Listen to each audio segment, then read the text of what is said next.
9 клас, а това е Александър от 12 клас.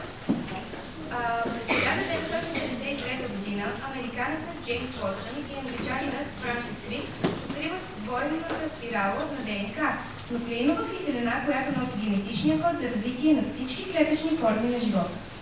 През същата година, 1953, в 12 европейски държави е основана ЦЕРН, Европейска организация за ядрени изследвания, най-голяма в света лаборатория по физика на елементарните частици.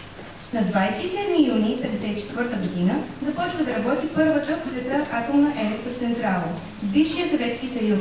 Реакторът произвежда 5 мегавата електричество, достатъчно за, представете си, 2000 домакинства. На 4 октомври 1957 година в космоса е изстрелян първият изкуствен спътник, Спутник 1, отново от бившия Съветски съюз. А през 1958 година се сформира НАСА, Националното управление по въздухоплаване и изследване на космическото пространство. Всъщност НАСА е отговорна за националната програма за космически изследвания. През 50-те се появяват някои от най-значимите и влиятелни литературни произведения. През това десетилетие излизат от печат По пътя на Джак Керуак,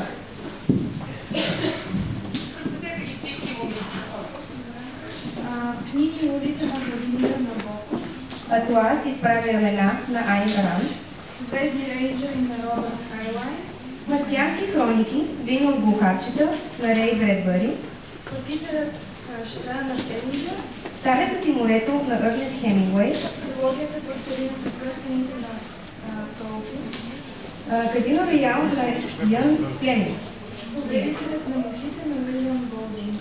музиката рок-н-ролът заедно с Елвис Пресли,